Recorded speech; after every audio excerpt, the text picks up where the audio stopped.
Lil Durk stood at the height of his career. He had everything: platinum plaques, chart-topping hits, loyal fans, and a place in the rap game few ever reach.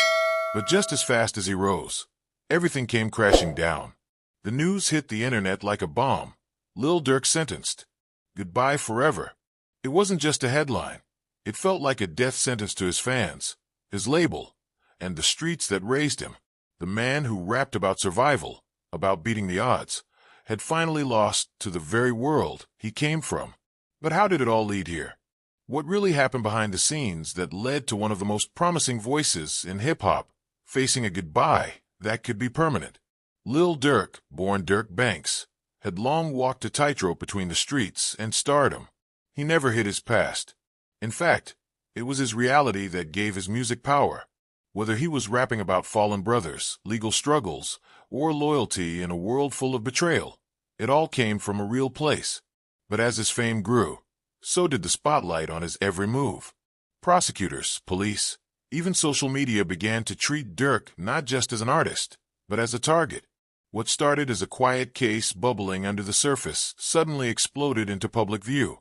Rumors swirled for months: sealed indictments, federal investigations, surveillance footage, snitches flipping. People started connecting dots. Old tweets resurfaced. Lyrics were dissected. Every bar that once felt like a flex suddenly looked like a confession. The trap that swallowed so many before him had been quietly waiting for Durk to slip. When the indictment dropped, it wasn't a state case. This was federal. The feds don't move unless they've already won. That's the rule everyone in the streets knows. And this time, they came with RICO charges, weapons, conspiracy, and a timeline that stretched back years. They painted a picture of Durk as more than a rapper, claiming he was the nucleus of a criminal enterprise, a boss calling shots under the disguise of fame. In court, the mood was cold. The prosecution rolled out evidence like they'd been building this moment since Durk's first mixtape. Phone records, texts, surveillance from clubs, airports, even studio sessions. They tied Durk to money laundering, to gun trafficking, to orchestrating hits. Every time the defense tried to argue he was just an artist, the feds came with another receipt, another witness. There were whispers of people from Durk's own circle turning. Names that used to be shouted out on songs were now testifying. Loyalty was cracking under pressure, and the jury was listening. Outside the courtroom, the hip-hop world held its breath. Some fans prayed for a miracle. Others started distancing themselves, deleting tweets, pulling features. Labels got quiet. Promoters backed off. It was like Durk had suddenly become radioactive. The same industry that celebrated his rise didn't want to be anywhere near his fall. But it was the sentencing that broke everyone.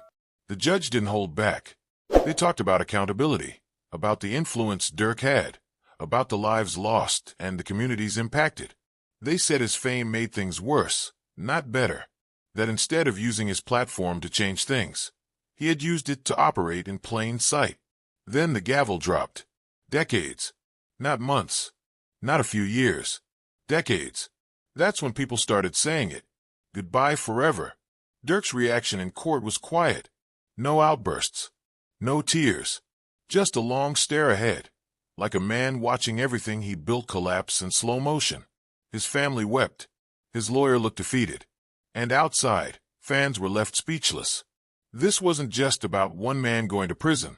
It felt like a cultural moment, like a warning to every rapper still flirting with a street life, that no matter how high you climb, the streets don't forget. The system doesn't forget. And when they come for you, they come with everything. Back in Chicago, people were split. Some said Durk knew what he was doing, that he made his choices. Others blamed the system, saying it never gave him a real way out, that even as he made millions, he was still a prisoner of where he came from. Some said the industry failed him, turning pain into profit, but disappearing when things got real. And while debates raged online, one thing was clear. This wasn't a story with a happy ending. Durk had always talked about death and prison in his songs, but nobody thought it would come to this. Nobody thought the man who survived so much, losing his brother D-Tang, losing King Von, losing friends to the game, would end up losing his freedom for good. Some insiders say the feds had been watching Durk, since his 2019 Atlanta case. That even after the charges were dropped, they never stopped digging. They started following the money, watching the shows, tracking who was in the background of music videos. Every piece of the puzzle took years to build, and when it was complete, they waited for the perfect moment to strike, right when Durk was at his peak. There's talk that his sentencing could reshape the way rap is policed. Already, other artists are reportedly lawyering up, wiping their phones, canceling tours. Because if the feds could get Lil Durk, what's stopping them from coming for anyone else? Fans flooded social media with tributes. Old interviews, freestyles, snippets of unreleased tracks. Hashtags like #FreeDurk and #LongLiveOTF trended for days.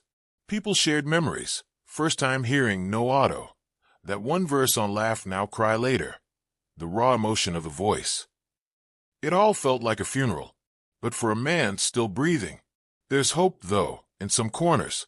Appeals, motions, loopholes. Durk has money, and money can buy time. Some say this isn't the end, that he could come home early on technicalities. But even if he does, it won't be soon.